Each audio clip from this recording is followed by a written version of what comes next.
Hey everybody, how you doing? Now, that's my guy I grew up with. From the hood. And I'm with Prostel, Virgin my ass. You did good. I'm gonna do some new shit I memorized. Then I'm gonna do some old. A lot of poets heard this one before a million times. But he haven't, so that's gonna be Trap Star. So I told him I was gonna do that for him. So this first piece is called Fake Greener Pastures. You know, you say, okay, they think the grass is greener on the other side.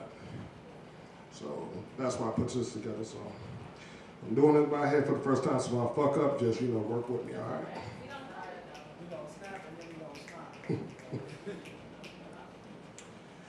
You thought that the grass was greener on the other side. But what appeared greener from afar, up close it was withered and dying inside. So all you can do now is cry to me. I don't blame a person for their mistakes, but I do ask that they pay for them. Because learning through correction is the only way you can learn from your poor selections. And you must learn the difference between substance and the substance of meaningless lust that caught you up while you was gazing on the other side of that fence. My lawn and my soil may not be rich as others, but my growth was consistent and persistent towards giving you and my seed a sound foundation to rest upon. But to satisfy your indulgence was far beyond my abilities. You see, you felt felicity in indulging in Mr. Greener's tall tales of how he adores women. And it's even tall and tales how his branches and brushes sways in the wind when he make loves to a woman. But at first, it did taste sweeter, but all stolen fruit does. But once you got past the rush of sneaking fucks, you realized that your tightly landscape wasn't even a man. You fell fraud to his freshly laid saw facade that plagued you. He gave you mirage that all your superficial woes will be solved and he will be there for you. Now all you have to show for yourself is knee grass stains and the pain that you feel because you sacrificed for something true for something that was truly false. You thought he had greener pastures. Now you in a world of hurt over your decision, calling them all kinds of bastards. Because you had to mow through all his lies. And also what you realize, that is more than being a man, than being a showpiece with a good bump and grind. But what's really killing you inside is that his grind was no better than mine. And I packed it more with my gift. Now you say you yearn for the lanes of my land and said that you would change the past if you can. But you chose him because you thought he was more colorful. But ask yourself, was he lovable to you not just when he was trying to get a nut? Did his firm edges console you in the midst of your fears and sorrows?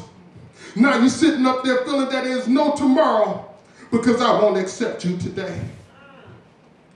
So all I have to do to say to you on this day is when you lose in love or lose in life, don't lose the lesson that you learned from the offset of strife.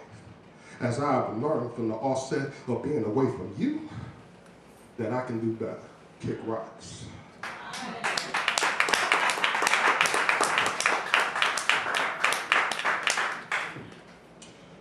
All right.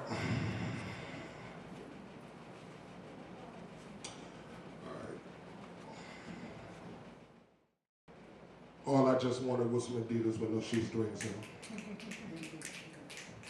It's a thought that played through my head after I sold 20 keys. A memory that plays back to me long ago, when I was innocent, when the streets was innocent, when the village was on life support, right before the village died. Now it's every nigga for theyself. That's how all the traps became so plentiful in my layer. AKA ground zero of the genocides of my people. I am the hammer in the toolbox of destruction that is building our demise. But this culture that is present is killing me inside. Because in the back of my mind I know better, but better don't know me because I refuse to change. We all aren't Nino Browns or the Romellos in our path to trap stardom. We made fucked up decisions in fucked up times. As I said to you before, the village is dead.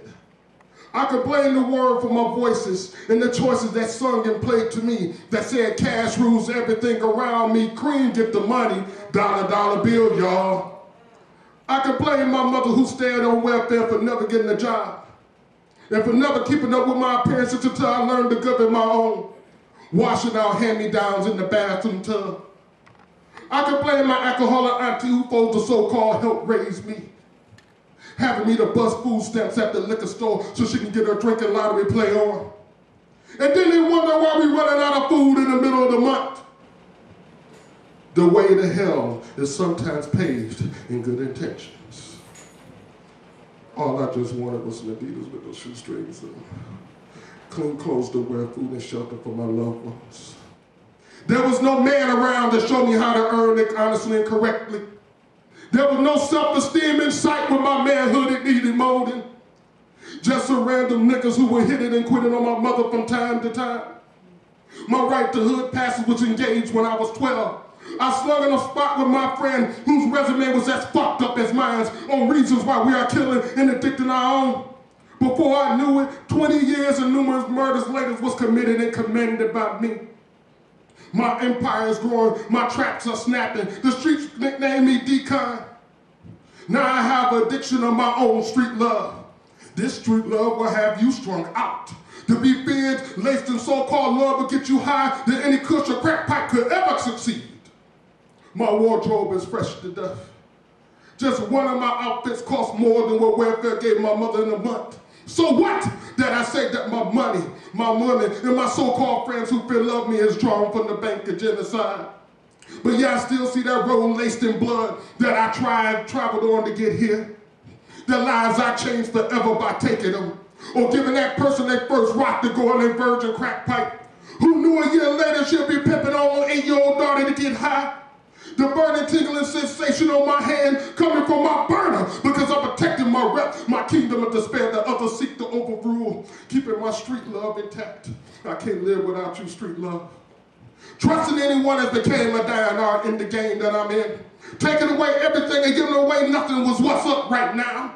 Creating my own versions of slaves, that slaves to my money, my acceptance. Just know I'm molding your children right now. If the President of the United States had my childhood, his street name would be Crack Rock Obama. But through my rage is demonstrating how I don't give a fuck. It's that thought that plays through my head and goes through my cold-hearted heart that was iced up in my childhood long ago. All I just wanted was some Adidas with the shoestrings on. A mother that was there, a father that gave a shit, and someone who I could trust. So much for fairy tales for a trap star.